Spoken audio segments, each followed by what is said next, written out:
하겠습니다. 사도행전 1장 1절부터 8절까지의 말씀입니다. 사도행전 1장 1절부터 8절까지의 말씀입니다.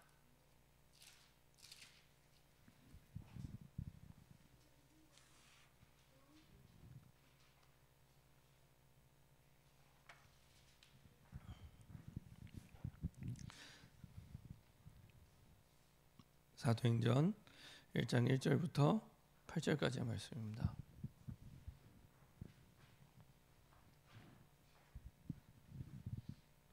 저는 교독하겠습니다. 제가 먼저 읽도록 하겠습니다. 데오빌러여, 내가 먼저 쓴 글에는 무릇 예수께서 행하시며 가르치시기를 시작하심부터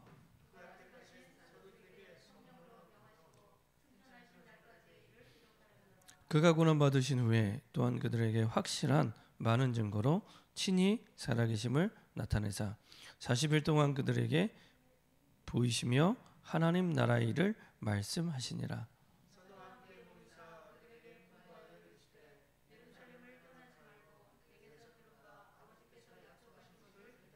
요한은 물로 세례를 베풀었으나 너희는 몇 날이 못 되어 성령으로 세례를 받으리라 하셨느니라.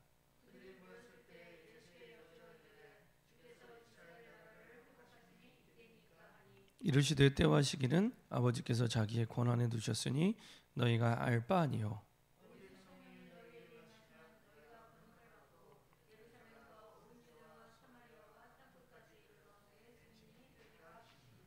아멘. 오늘 함께 나눌 말씀 제목 굉장히 중요한데요. 나를 살리는 집중입니다.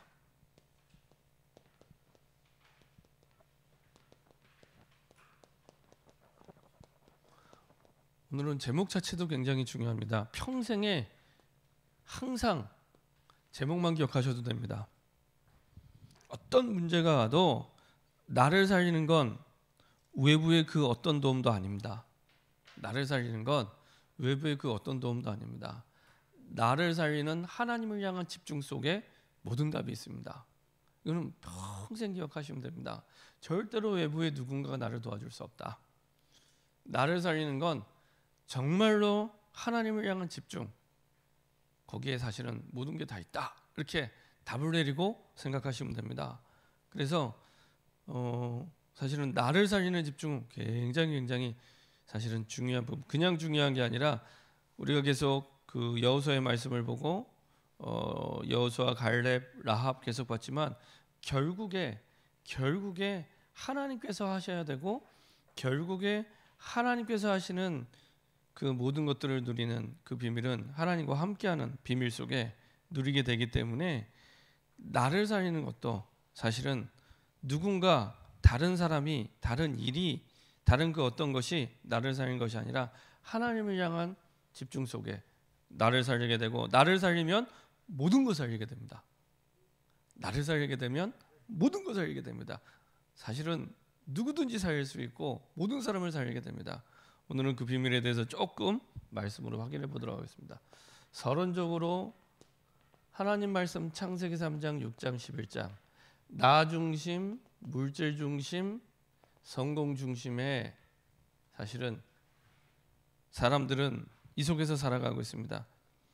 눈에 안 보이는 이 부분이 세상을 완전히 장악하고 이끌어가고 있습니다. 사실은 나 중심, 물 중심, 성공 중심이지만 결국에는 항상 이겁니다. 나 중심. 나를 살리는 집중이라는 것은 그 나에서 사실은 하나님을 향하여 무게중심을 바꾸는 거죠. 근데 세상은 항상 기준이 어디냐? 나에 있습니다. 그래서 싸우는 겁니다. 내 기준을 보면은 전부 사람들은 다 얼굴이 다른 만큼 기준도 다르기 때문에 싸울 수밖에 없습니다. 갈등할 수밖에 없고 다툴 수밖에 없습니다. 근본은 절대 양보할 수 없는 나예요. 나 중심이 되니까 물질 중심이 될 수밖에 없고요. 물질 중심이 되니 나 중심이 되니 성공 중심이 될 수밖에 없고요.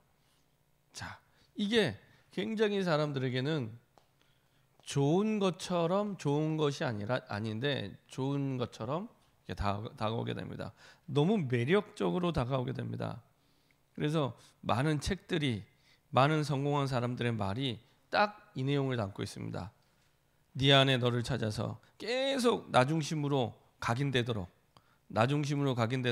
네 안에 너를 찾고 네 안에 신적인 능력을 찾고 그리고 정말로 달콤한 말로 물질과 성공과 많은 것들을 얘기합니다. 그리고 이게 굉장히 힘 있는 것처럼 그러다 보니 이게 문화가 돼버리는 그렇죠? 많은 유혹 속에서 문화가 돼버리는 그리고 아예 세상의 종교는 나를 찾는 거라고 얘기합니다. 나를 찾는 거. 네 안에 너를 찾아봐. 이렇게 되면 될수록 세상은 흑암으로 세상은 덮여가기 시작합니다. 흑암의 세상 점점 그래서 계속 아슬아슬하게 전 세계 현장 가운데 전쟁이 일어나기 직전에 이렇게 것들을 자꾸 보게 되는데요. 전에 한번 유 목사님이 이제 지나가는 말로 이렇게 그 미국의 이제 민주당과 공화당이 있잖아요. 근데 이상하게 당은 민주당인데 민주당이 대통령 나오면 자꾸만 전쟁이 일어나요.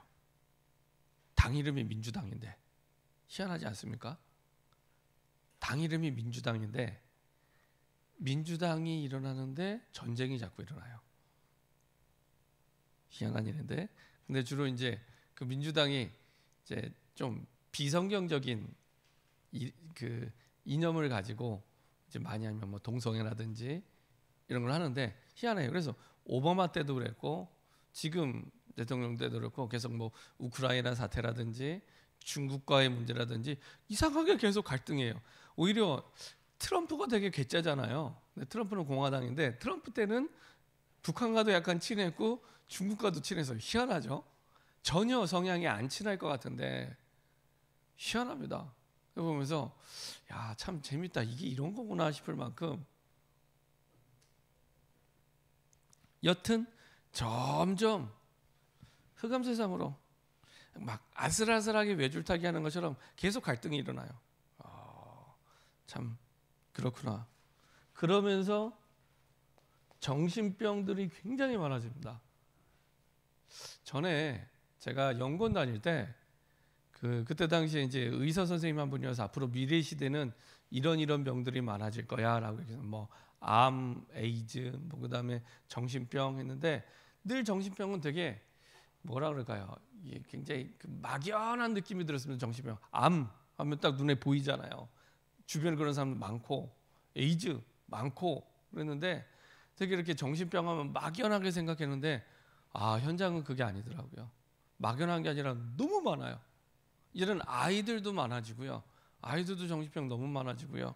그리고 선진국에서도 정신병 너무 많아지고요. 그래서 야, 큰일 났구나. 제가 원주에 있을 때도 그 어떤 삼겹살 집에 가서 이렇게 어떤 삼겹살 집 사장님한테 복음 전했는데 이분이 예수님을 영접하셨어요. 예수님 영접하셨는데 이분이 자기 딸 얘기를 하는 겁니다. 내 딸이 간호사인데 그때 당시에 제가 5월 달이었는데 이제 3월 달이었는데 4월 달이면 그 병원에서 퇴사할 거다. 간호사인데 그래서 뭐 어디서 간호사해요?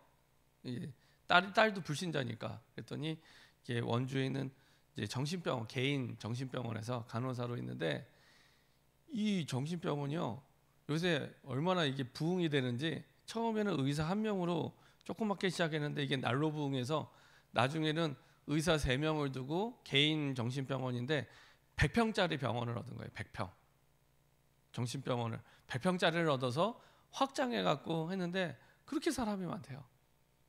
한 번은 이제 워낙 다 정신병자들이 오니까 근데 한 사람이 이제 남자가 난동을 부린 겁니다. 근데 난동을 부리면 의사 중 한 사람에서 나와서 좀 진정을 시켜야 되는데 의사들 문 딱 걸어 잠그고 아무도 안 나오더래요. 의사들이 문 딱 걸어 잠그고 아무도 안 나오고 간호사랑 그 로비에 있던 사람들이 겨우 정신병자가 정신병자들이 이제 간호사 도와서 이렇게 진정시키고 그 간호사는 굉장히 위험했다 그러더라고요. 그러니까 이제 이 삼겹살집 사장님이 이제 돈이 없는 분이 아니니까 이제 내 딸을 그렇게 위험한데 이제 둘 이유가 없다. 그래서 내 당장 그만둬라. 어디 그런 의사 밑에서 일하냐 막 이러면서 그런 얘기를 했다는 겁니다. 그래갖고 이제 그만둘 거라고 얘기하는데 제가 그 얘기 들으면서 야, 교회는 없어지는데 정신병원은 부흥하고 있구나. 이게요, 너무 많은 사람들이 정신 문제가 와서. 또 한 번은 그 이제 서울에 있는 이제 전에 다른 교회 집사님 한 분이 그 자기 아는 지인이 있다고 그 복음 전해야 된다고 원주에 한번 오겠다고 하셔갖고 이제 왔어요. 와서 이제 만났어요. 원주에서도 잘 사는 아파트에 살아요. 잘 사는 아파트 사는데 보니까 이게 겉보기에는 너무 모양이 다 좋고 괜찮은, 예를 들면은 그 서울에서 오신 집사님 후배인데 이 후배는 이제 유럽에서 이제 그 악기를 전공한 이제 첼리스트인가 바이올리니스트인가 그래요. 악기를 전공했어요. 그래갖고 뭐 유럽에서 악기를 배울 만큼 배우기도 많이 배우고 잘하기도 하고. 근데 지금은 그냥 가정주부. 그다음에 뭐 취미로 뭐 이렇게 뭐 할 정도. 뭐 가정 형편이 괜찮으니까 뭐 교회도 그냥 기존 합동축 교회를 다녀요. 그리고 남편을 만나서 결혼을 했고, 그다음 남편의 시부모님들이 다 의사예요. 이제 연세대 세브란스 병원에다 두 분이 부부가 다 의사. 이 정도면은 괜찮은 가문이잖아요. 근데 이제 결혼하고 나서 몇 년 지나고 나니까 이제 드러나기 시작하는 거예요. 드러나기 시작하는데 그 남편이 정신 문제가 있었던 거예요. 정신 문제가 드러나는 거예요. 남편이 결혼하기 전에 몰랐어요.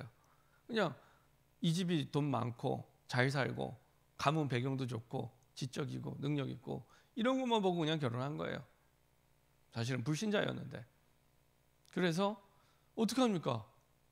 같이 사는 게 정신 문제 있는 남편하고. 근데 정신 문제가 있어도 경제 활동은 또 계속해요. 뭐 남편이 이제 직장은 못 다니니까 자기 나름대로 막 PC방도 하고 하면서 돈은 또 벌어요. 돈은 또 잘 벌어요. 근데 정신 문제는 있어요.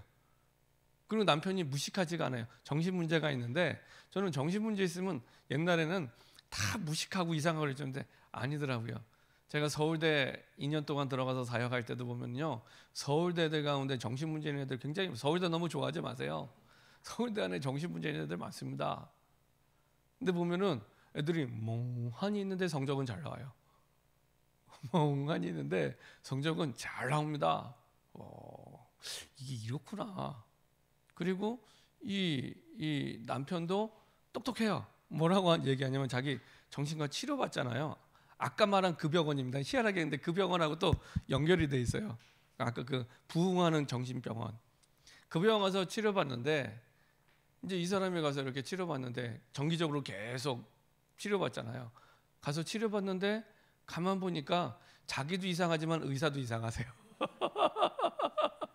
자기도 이상하지만 의사도 이상하세요.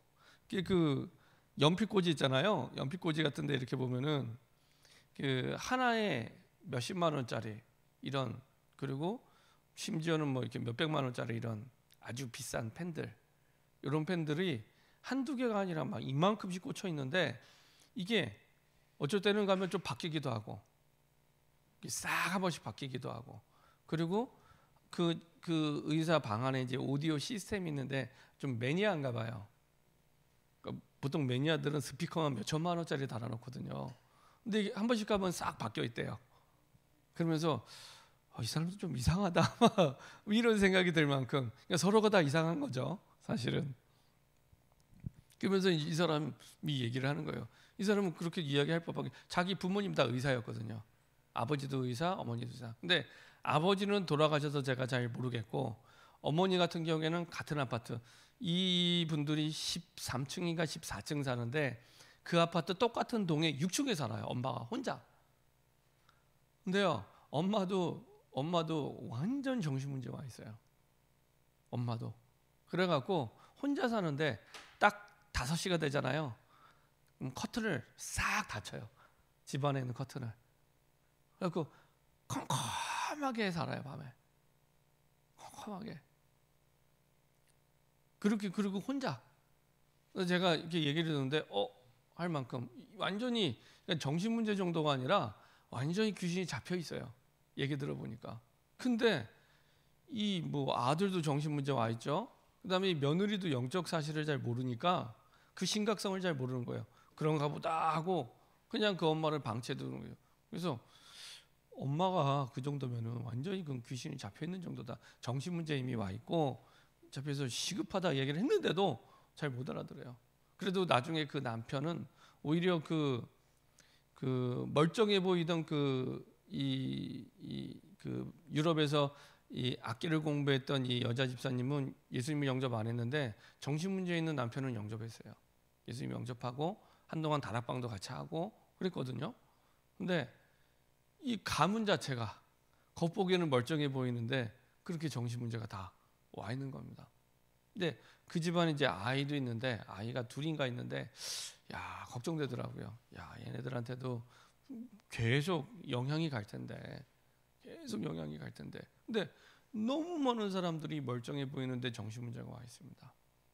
그래서 옛날에 제가 연구원할 때 특강하던 그 의사 선생님이 이제 앞으로는 감기 걸린 것처럼 흔하게 볼 수 있는 게 정신 문제가 될 거다 했는데 이미 그런 시대가 됐습니다. 이게 정신 문제가 특별한 문제가 아니라 감기 걸린 것처럼 이게 흔한 문제가 됐어요. 뭐 우울증, 알코올 중독, 뭐 게임 중독 이게 이런 것들이 너무 흔한 문제가 됐습니다.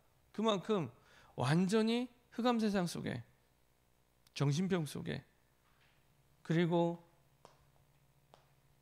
중독의 문제 그렇죠? 잡힌 거죠. 집중이 안 되니까 집착이 돼서 잡힌 겁니다. 그리고 이게 육신으로 돼버리면 암이 올 수밖에 없죠. 그렇죠? 암의 인자는 누구나 다 있는데 이길 수 있는 힘이 없으니까 걸릴 수밖에 없습니다. 그렇죠? 안타깝고 참 가슴 아픈 건 아이들이 점점 많아지고 있고요. 선진국 점점 많아지고 있고요. 오히려 후진국보다 선진국이 훨씬 많아지고 있습니다. 자, 이런 가운데 나를 살릴 수 있는 것은 하나님을 향한 집중밖에 없습니다. 라합의 믿음처럼 라합에게는 하나님이 그냥 하나님이 아니라 유일한 하나님, 나를 살릴 수 있는 유일한 하나님. 그러니까 내가 살 길은 하나님 한 분밖에 없다라는 믿음을 가진, 그죠? 하나님만이 유일한 복음, 하나님만이 오직 복음, 하나님만이 완전하게 나를 살릴 수 있는 완전 복음.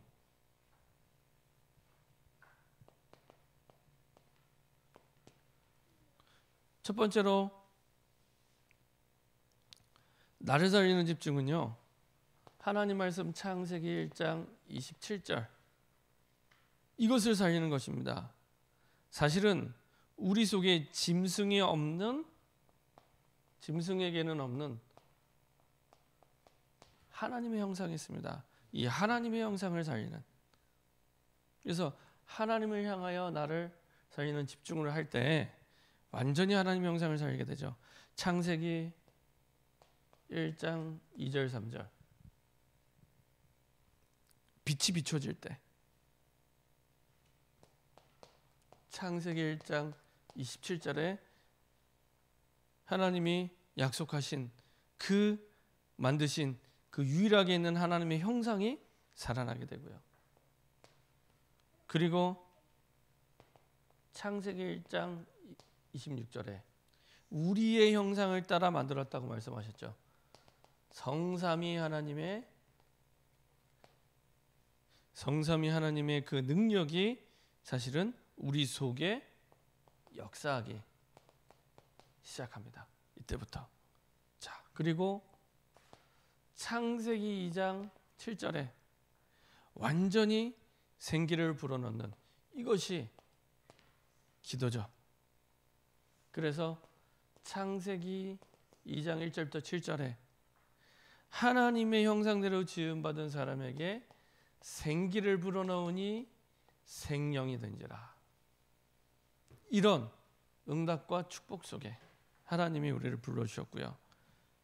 창세기 2장 8절부터 16절에 에덴 동산의 그 완전한 축복을 누리도록 하나님이 만들어 주셨고요. 그리고 창세기 2장 19절 20절 이름을 지어주며 사실은 정복하고 다스릴 수 있는 힘도 하나님은 능력도 허락해 주셨습니다. 자,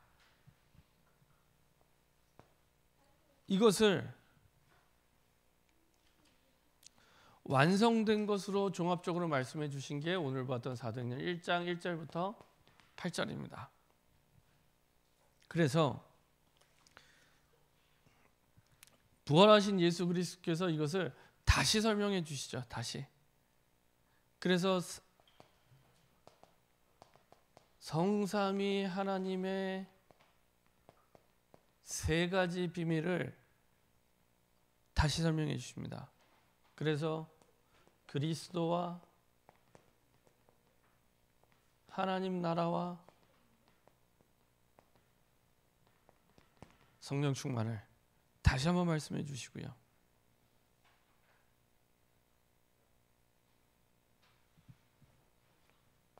특별히 가장 중요한 키가 40일 동안 하나님 나라와 그 일, 사실은 복음 운동에 대해서 말씀하시면서 다시 한번 이 부분을 말씀해 주십니다. 이때 40일 동안 예수님이 부활 승천하기 전에 마지막 40일이죠. 이 40일 동안 사실은 이때 모든 치유, 모든 능력, 모든 미션, 모든 치유, 모든 능력, 모든 미션이 다 회복되는 응답의 시간이었습니다.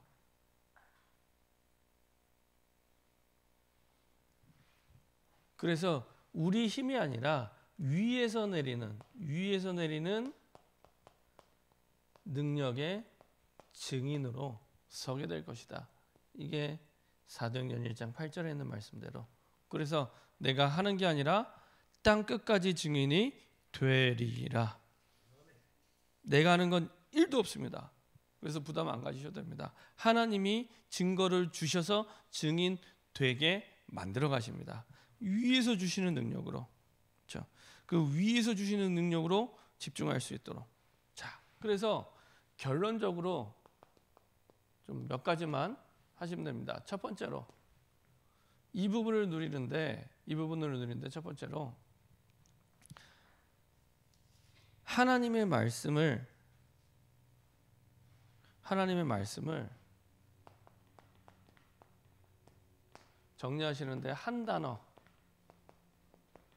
한 문장으로 이렇게 딱 정리해서 24가 되도록 만들어 보세요. 자, 하나님의 말씀으로 나를 살리는 방법이 뭐냐? 하나님의 말씀을 정리하실 때 한 단어, 한 문장으로, 특별히 현장을 두고 아니면 전도 대상을 두고 쭉 말씀을 묵상하시면서 한번 이렇게 해보세요. 현장 없이 복음을 전할 대상 없이 하면은 매너리즘에 빠질 수밖에 없습니다. 현장을 두고, 하나님은 현장을 두고 말씀을 들을 대상을 두고 우리에게 말씀 주시는 것 때문에 그걸 두고 강단 말씀 속에서 내가 이 사람에게 전달할 메시지가 뭔가 그거를 한 단어, 한 문장으로, 이 사람의 분명히 전달할 메시지가 있는데, 이 사람을 살릴 메시지가 있는데, 이 사람을 살릴 단어가 있는데, 예를 들면은 이 라합이 가지고 있었던 믿음은 유일한 믿음이구나. 유일한 믿음. 이 사람이 유일한 믿음이는 믿음 속에 살 길인데 자꾸 유일한 믿음이 아니라 딴 거 붙잡고 있구나. 그럼 내가 이거 얘기를 해줘야겠다. 말씀을 가지고 라합이 붙잡았던 유일한 믿음, 이거 얘기해줘야겠구나. 한 단어, 한 문장. 그렇죠? 그리고 메시지를 이렇게 하나씩 들을 때 이렇게 정리가 되잖아요. 그러면요, 그거를 이제 흐름 속에서 한번 정리를 해보세요. 흐름. 예를 들면 핵심, 산업선교, 그 다음에 뭐죠? 뭐 이렇게 그 강단, 이렇게는 매주 정리를 하셔야 돼요.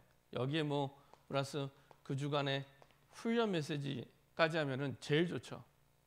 그럼요, 핵심, 산업선교, 강단, 뭐 렘넌트 전도학까지 한다면야 너무 좋지만 주로 렘넌트 전도학은 전에 강사단이었기 때문에 목사님들도 메시지에서 빼고라도 핵심, 산업선교를 듣고 강단으로 딱 한번 정리를 해보세요.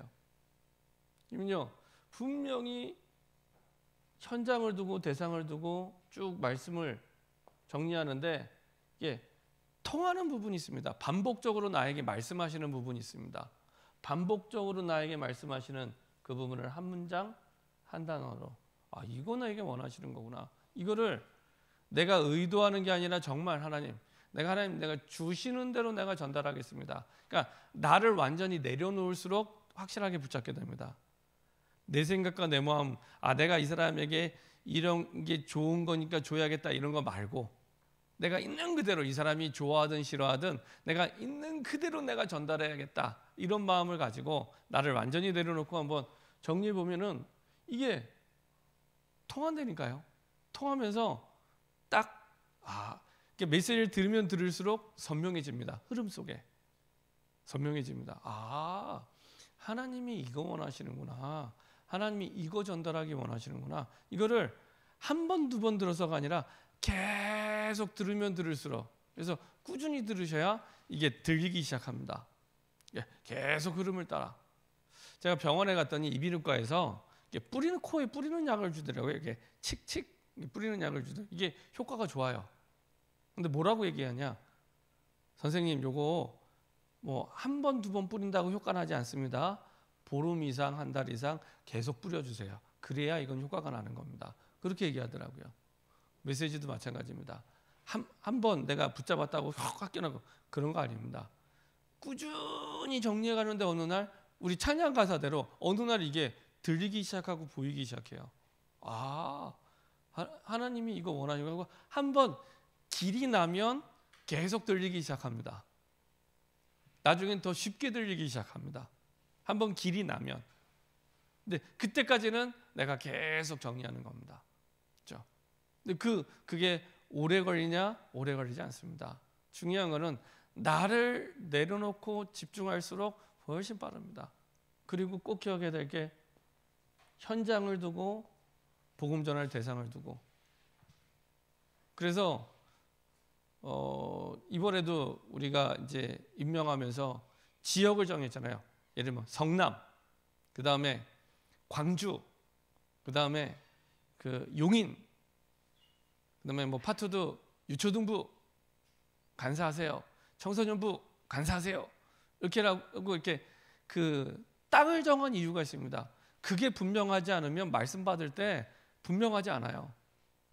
그냥 내 현장, 뭐 내 가정, 내 직장이라고 하지만 분명하지 않아요. 이게 확실하게 내가 사역할 현장, 이게 정확하게 딱 돼 있어야지 거기에 대해서 확실하게 말씀을 붙잡고 내가 인도받습니다.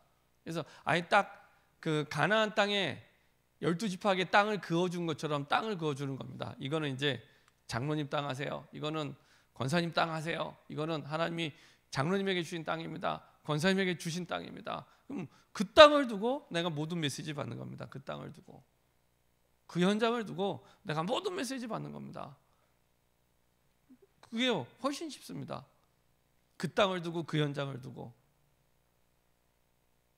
자, 이렇게 해서 정리하면요 다릅니다.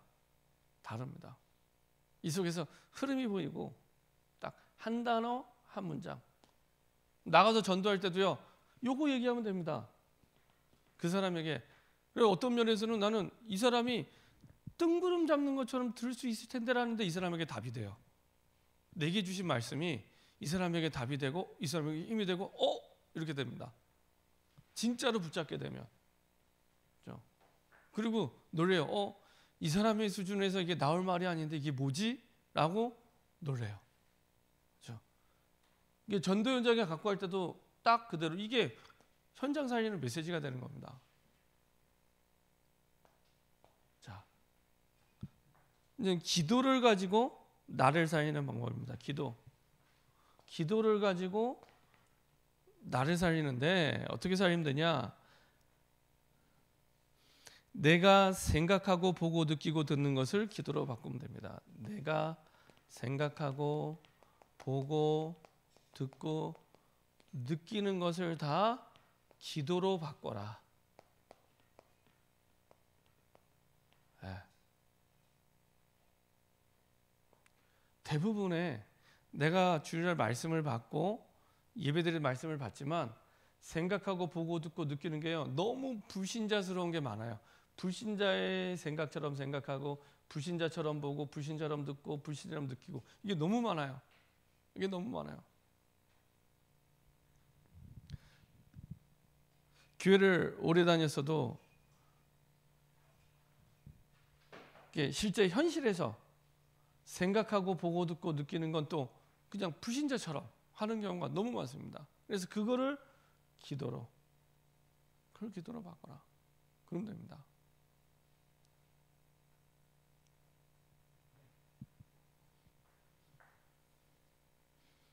이때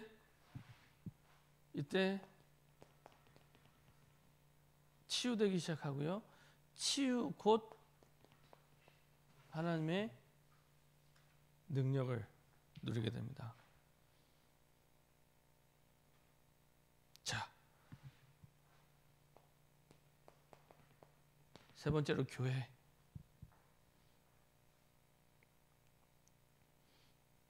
오늘 봤던 말씀에 이런 말씀이 있습니다. 사도행전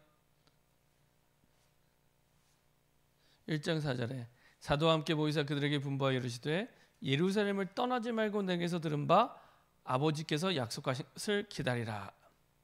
이 기다리라는 것은 참으란 얘기가 아닙니다. 하나님이 확실하게 역사할 것이니까 그걸 기다리는 얘기입니다. 참는 게 아니라, 참는 건 이거는 뭐 될지 안 될지 모르는, 그냥 무조건 누르는 게 참는 건데, 그게 아니고 하나님이 확실하게 역사할 거기 때문에 그 하나님의 역사를 기다려라. 그럼요, 유목사님 말씀대로 이게 문제라고 생각한 건데 다 지나가요. 99%는 문제가 아닌 걸로 다 지나가는 게 됩니다. 그래서 내가 판단하지 말고 내가 하는 그 판단이 하나님이면 맞지만 하나님이 아니기 때문에 판단하지 말고 갈보리 언약을 가진 자다, 이렇게 기다리는 겁니다. 갈보리 언약을 가진 자. 갈보리 언약이 뭡니까? 그리스도의 언약을 가진 자. 그러면요, 그리스도 언약이 뭡니까? 요한복음 19장 30절 그리스도 안에서 모든 문제 끝. 그리고 그리스도 안에 모든 답 다 있다. 내가 모른다고 답이 없는 게 아니라 답이 있는데 어떻게 하시는지 기다리는 거죠. 갈보리 언약을 붙잡은 자처럼, 갈보리 언약을 가진 자처럼 기다리는 겁니다. 그리고 이 갈보리 언약을 가지고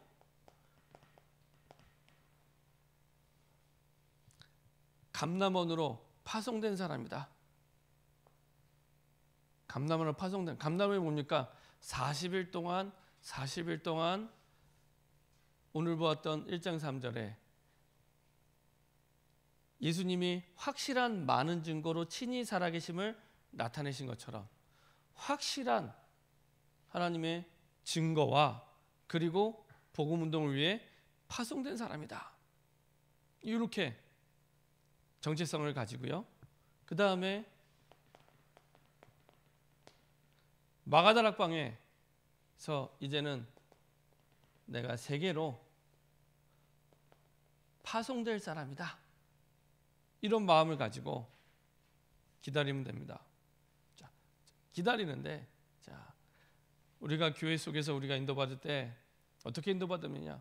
갈보리의 언약을 가진 자로 기다리면 되고, 감람원에 파송된 자로, 마가다락방에서 세계로 파송된 자로, 이런 중심을 가지고 기다리면 된다. 그래서 막연하게 참는 게 아니라 하나님이 하실 역사를 기대하면서 기도하면서 기다리는 거다. 그렇죠? 이렇게. 그래서 말씀으로 나를 살리고 기도로 나를 살리고 교회를 통해 나와 세상을 살리는 중요한 하나님의 응답과 축복들을 보게 됩니다. 자, 이 속에서 하나님은 반드시 우리 업에 응답을 주시는데요. 어떻게 응답을 주시냐?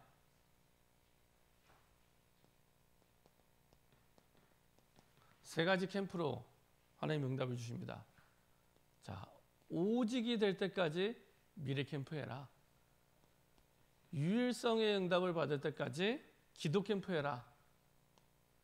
재창조의 응답을 받을 때까지 달란트 캠프 해라. 사실은 근데 오직이 나오면 유일성 재창조는 따라옵니다. 그러니까 내가 하는 업, 이거 어떻게 성공시키고 어떻게 응답받을 거냐? 세 가지 캠프로 하면 되는데 열쇠는 여기 있습니다. 오직이 있습니다. 이게 진짜 하나님이 내게 주신 오직의 답이 나올 때까지. 근데 오직의 답이 어디서 나옵니까? with 임마누엘 원네스. 내가 하나님과 함께 할 때. 그 함께하는 비밀 속에서 오직이 나오게 됩니다. 다시 말하면 1번, 2번이 되면 뒤에는 다 따라 나오겠네요. 1번, 2번이 되면. 1번, 2번이 되면 말씀으로 나를 살리고 기도로 나를 살리는 이 부분이 되면 이 뒤에는 다 따라오게 됩니다. 업도 마찬가지입니다. 업 가운데서도 열쇠가 오직에 있는데 이 부분도 마찬가지입니다. 그 속에서 나오게 됩니다. 그리고 우리 렘넌트들 어떻게 살려야 되냐? 우리 렘넌트들은 사실은 세 가지 세리머니로 살려야 된다. 세 가지 세리머니가 뭐냐? 렘넌트들에게 평생 달란트를 찾아줘야 되는데 평생 달란트를 찾아주는 성인식, 그리고 그들의 전문성을 찾아주는 사명식, 그리고 그들에게 현장을 보고 제대로 눈을 열어주고 살릴 수 있도록 해주는 파송식, 성인식, 사명식, 파송식을 가지고 세 가지 세리머니를 가지고 렘넌트 도와준다. 이거는 지난번에 우리가 정동훈 목사님 모시고 그때 특강 들으면서 한번 쭉 구체적으로 한번 얘기를 다 했던 부분입니다. 했던 부분인데 그 가운데서도 사실은 대부분이 아이들의 평생 스케줄을 두고 사실은 놓치는 부분이 굉장히 많습니다. 그래서 오늘도 이제 어떤 분하고 잠깐 얘기를 하는데 친척 중에 공부를 잘하는 친구가 있는데 이 친구가 고등학생이 돼요. 그래서 그 아버지는 안수 집사님인데 얘를 서울대 보내야겠다고 막 이렇게 얘기를 한다 그래요. 그래서 그 서울대 보낸다고 될 일이 아닙니다. 아까 말씀드렸잖아요. 서울대도 정시 문제 많다고. 이제 서울대 정시 문제 많다는 얘기는 제가 참아 못하겠고 서울대 보낸다고 될 일이 아니라고. 이 아이가 하나님 보실 때 평생 세계복음화 두고 뭐 하면 좋을지 달란트를 찾아주면 된다고. 그러면 서울대 안 가도 됩니다. 가야 되면은 갈 필요가 있으면 가면 되고 갈 필요가 없으면 안 가도 됩니다. 서울대를 꼭 가야 된다? 그런 거 없습니다. 그럼 정종 씨는 완전히 실패한 사람이잖아요. 대학도 못 나온 분인데. 우리나라 대통령 가운데 대학 못 나온 분 몇 분 계시잖아요. 김대중 씨, 노무현 씨. 다 대학 못 나왔습니다. 그렇죠? 그러니까 꼭 서울대를 가야겠다, 하버드 가야겠다 그런 거 아닙니다. 훨씬 중요한 아이들에게 평생 이 아이를 향한 달란트가 뭐냐? 그게 아니면요. 제 아무리 삼성, 네이버 들어가 봐야 45세에서 50세 되면은 다 퇴직해요. 제가 삼성에 9년 동안 다락방을 들어갔는데 강남에 9년 동안 다락방 들어갔는데 45세에서 50세 사이에 들어갔던 이제 저희 다락방 했던 그 차장님이 안수 집사님이었는데 그분 얘기가 동기들보다도 본인이 승진이 빨랐는데도 불구하고 자기 동기들 가운데 결국에 45세에서 50세 되면은 들어간 동기들 가운데 95%는 다 옷 벗고 나와야 돼요. 95%는 다 옷 벗고 나와. 그 들어가기 힘든 삼성에 들어가도 그럼 100세 시대잖아요. 나오면 뭐하냐? 치킨집 하는 겁니다. 근데 이게 청년 때랑 다르잖아요. 그때는 다 처자식이 있는데 그럼 이제 너무 힘든 겁니다. 너무 힘든 게 예고가 되어 있는 겁니다. 그러면은 그러니까 평생 조금 천천히 가도 괜찮으니까 평생 하나님이 내게 주신 달란트를 가지고 가야 제대로 가게 되고 바르게 가게 되고 끝까지 가게 되고 그죠? 이걸 찾아줘야 됩니다. 그걸 유대인들은 13살에 찾아줘서 대학 졸업할 때 완전히 시작을 하게 하고 40대 은퇴를 시킵니다. 그러니까 40대 은퇴를 해도 평생 자기 사는데 아무 걱정이 없을 만큼 이렇게 되는 거예요. 그게 성인식, 사명식, 파송식 세계복음화를 두고 아이들에게 준비된 달란트를 찾아주고 그래서 가지고 세계복음화할 수 있도록. 자, 그러면 전도와 선교는 어떻게 인도받으면 좋겠습니까? 1번, 2번이 되면 반드시 이게요. 어느 현장을 가든지 그 현장을 살리는 플랫폼이 됩니다. 사람이 오게 되고 다시 사람을 파송하게 됩니다. 그리고 파수망대가 되고요. 그 다음에 전 세계 현장과 연결되는 안테나가 됩니다. 그렇죠? 중요한 건 1번, 2번이 되냐. 살릴 말씀이 있으니까 당연히 오게 돼요. 플랫폼. 그리고 다시 살리도록 내보내게 됩니다. 그리고 파수망 안테나 응답을 누리게 되죠. 자, 그리고 결국에 이렇게 되면 결국에 진짜 치유의 응답을 누리게 됩니다. 이 치유의 응답을 누리는 깊은 기도의 비밀을 날마다 누리게 되는데 여기서 조금 참고해야 될 게 조급이라는 단어입니다. 조급. 이 조급이라는 단어가 굉장히 정신문제를 일으키는 사단의 틈이 됩니다. 조급. 아무것도 일어나지 않았는데 꼭 망할 것 같은 거예요. 사실은 공황장애 비슷한 것도 이 속에서 나오게 되는데 모든 정신문제들이 안 해도 되는 염려를 계속하게 되는 겁니다. 아무것도 안 벌어지지 않았는데 계속 조급하게 만드는 겁니다. 조급하게 되면은 집중이 안 돼요. 깊은 기도가 되지 않습니다. 그래서 이게 이제 치유돼서 계속 깊은 기도를 누리는 집중의 단계로 들어가게 됩니다. 조금 사단의 틈이 되는 게 이거구나. 모든 문제 끝났는데 그리스도 안에서 끝났다고 답이 안 나니까 자꾸 조급해요. 이것 때문에 망할 것 같거든요. 망할 것 같고 안 될 것 같고 무너질 것 같고 막 그래요. 근데 진짜 답이 되면 망해도 돼. 무너져도 돼. 없어져도 돼. 아무 상관없어. 하나님이 살아계시기 때문에 괜찮아. 괜찮아. 망할 문제가도 괜찮아. 무너져도 괜찮아. 없어져도 괜찮아. 하고 이제는 그거 너머의 것을 붙잡고 가게 됩니다. 근데 자꾸 조급이라는 단어에 걸리게 되죠. 자, 그래서 이거부터 1번, 2번. 사실 1번이 깊이 되는 만큼 2번도 됩니다. 생각하는 거, 보는 거, 듣는 거, 느끼는 게 1번이 되는 만큼 바뀌기 시작합니다. 전에 말씀드린 안경이 바뀌니까 빨간색을 끼니까 보이는 것도 빨간색으로 보이게 되는 거거든요. 말씀이 안경 끼니까 전에와 다르게 말씀 색깔로 보이기 시작합니다. 보는 거, 듣는 거, 느끼는 거, 생각하는 거. 그렇죠? 말씀을 정리하는 만큼. 그래서 참 이렇게 우리 전도 운동하는 우리 단체 안에서 중요하게 쓰임 받는 목사님들 가까이서 이렇게 지켜보는데요. 딴 거보다도 이게 확실해요. 이게 확실합니다. 어느 정도로 확실하냐면 한 번은 어떤 목사님이랑 같이 이제 인도받다가 물어봤어요. 목사님 어떻게 메시지 준비해요? 이렇게 얘기를 했어요. 그랬더니 이거 영업 비밀인데 가르쳐 주면 안 되는데 하면서 이제 이렇게 서로 포럼하다가 얘기를 하는데 그런 얘기 하더라고요. 주일날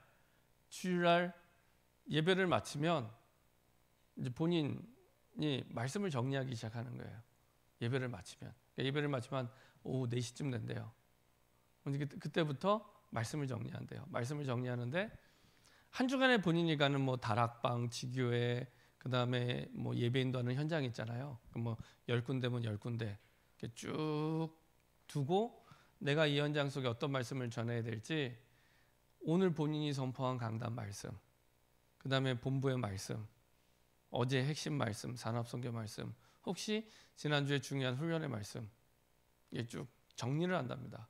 요거 하는 겁니다. 요거 이렇게 정리하는데 암만 해도 이제 목회자니까 좀 집중해서 오래 하죠.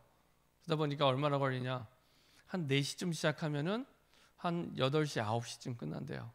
근데 목회자가 사실은 그 시간대가 가장 긴장이 풀리고 피곤할 때입니다.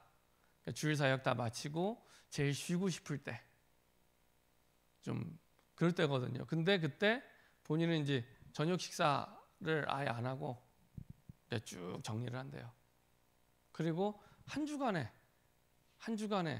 자기가 사역할 모든 부분을 그때 다 쭉 하는 겁니다. 제가 만났을 때 그걸 한 지 얼마나 됐냐, 벌써 한 12년, 13년 됐다 그러더라고요. 12년, 13년. 제가 그 얘기를 딱 듣는 순간 이분이 이렇게 쓰임받을 수밖에 없구나라는 생각이 들더라고요. 이거였구나 라는 생각이 들면, 근데 이분만 그러냐? 아니요, 다른 분도 마찬가지입니다. 제가 처음 전도운동할 때 이렇게 가르쳐 주셨던 목사님도 그렇고, 그 다음에 복음을 보여주셨던 목사님도 그렇고, 조금씩은 다르지만 공통된 부분은 이 부분이에요. 이 부분입니다. 딱 공통된 부분은 강단 말씀, 본부 말씀이요. 이거는 확실하게 한 단어, 한 문장으로 딱 정리가 될 만큼. 그렇죠? 그걸로 보고 듣고 확인하니까 문제가 아니라 다 응답으로 보이는 겁니다. 문제가 아니라 다 성취로 보이는 겁니다. 이렇게. 그렇구나. 그래서요, 이제 올 한해 2020년 시작하면서 올 1년 동안 내가 조금만 시간을 내서, 처음에 한꺼번에 많이 못하잖아요. 할 수 있는 것부터 이렇게 시작하시면 됩니다. 그래서 저는 올 1년 동안 이것만 하셔도 대성공이다 생각합니다. 한 명도 전도 안 해도 됩니다. 좀 이렇게 자꾸만 극단적으로 말씀드리는데 기회 주시면 이제 복음도 전하고 다 하셔야겠죠. 한 명도 전도 안 하셔도 됩니다. 이 부분이 되도록 하시면 나중에 전도 안 되는 게 아니라 될 수밖에 없는 전도서로 들어가게 됩니다. 그렇죠? 하나님이 주신 말씀을 정확하게 전달할 사람 만나게 하신다니까요. 그렇죠? 생각해 보세요. 그 정탐꾼이 어떻게 라합을 만났겠습니까? 무슨 다른 사람 소개로 라합을 만났겠습니까? 하나님이 만나게 하신 거예요. 라합을. 그죠? 하나님이 말씀 전할 자와 들을 자를 정확하게 만나게 하십니다. 세상에 그 정탐꾼은 이스라엘 사람이고 라합은 이방인인데 어떻게 그렇게 정확하게 만납니까? 어떻게 그렇게 정확하게 이방 동네 가운데 딱 예비된 자를 만나잖아요. 저는 그래서 라합 보면서 루디아 같은 생각이 들더라고요. 이야, 구약의 루디아구나, 이 라합이. 어떻게 이렇게 정확하게 만났을까? 서로 무슨 핸드폰 가지고 문자 쳐서 만난 것도 아닌데, 카톡 치고 만난 것도 아닌데, 정확하게 말씀 가진 자에게 정확하게 만나게 하십니다. 그래서 여러분들이 나를 살리는 집중, 이거는 제목만 기억해도 평생 중요한 응답이 됩니다. 가운데 가장 중요한 1번, 2번이 되면 나머지 뒤에 7가지 가운데 5가지는 다 따라오게 됩니다. 어떤 면에서 1번만 하셔도 됩니다. 1번 하면은 6가지는 다 따라오게 됩니다. 반대로 얘기하면 1번이 안 돼서 나머지가 안 된다고 생각하시면 됩니다. 1번이 돼야 그 속에서 다 따라 나오게 됩니다. 그래서 다 안 붙잡아도 됩니다. 1번만 붙잡아도 됩니다. 내가 한 번의 말씀을 들어도 내가 내 땅, 내게 주신 정복할 복음으로 정복할 내 땅을 두고 내가 이제부터 말씀 받겠다. 그리고 쭉 정리하시면 됩니다. 그리고 말씀의 흐름, 예를 들면은 내가 주일 말씀 오전 오후 그 다음에 토요일 날 핵심 산업성경 내가 확실하게 이렇게 정리하겠다. 듣고 정리하겠다. 제가 이렇게 보면은 왜 핵심 말씀, 산업성경 말씀 그리고 주일 오후 수요예배 잘 안 듣지? 이유는 하나입니다. 복음 전할 현장을 마음에 품지 않으면은 안 듣게 됩니다. 그렇죠? 현장 없으면 훈련도 안 받게 됩니다. 현장 없으면 훈련 받을 이유가 있습니까? 훈련 안 받아요. 안 받아도 그냥 구원받는 데 이상 없기 때문에. 그래서 현장이 없으면 예배도 소홀해지고 훈련도 소홀해집니다. 그렇죠? 현장이 있어야 사실은 예배도 살아나고 훈련도 집중하게 됩니다. 여러분들이 현장을 두고 말씀도요. 현장 없이 받으면은 반드시 신앙의 매너리즘 옵니다. 다락방은 더 확실하게 옵니다. 그 말씀에 그 말씀 같고 그 말씀에 그 말씀 같고 그렇습니다. 그래서 반드시 현장을 두고 말씀을 정리하시기 바랍니다. 이렇게 응답받는 저와 여러분들 되기를 소원합니다. 기도하겠습니다. 하나님 감사드립니다. 나를 살리는 집중의 응답과 축복 속에 우리를 부르심을 감사드립니다. 사도행전 1장의 집중을 통해 사도행전 28장까지 그리고 2000년이 지난 지금까지 그 응답을 주셨던 것처럼 여호수아 1장의 집중을 통해 여호수아 2장부터 24장까지 하나님 그 응답을 주셨던 것처럼 나를 살리는 집중 속으로 들어갈 수 있도록 주님 인도하여 주옵소서. 감사드리며 주 예수 그리스도의 이름으로 기도합니다. 아멘.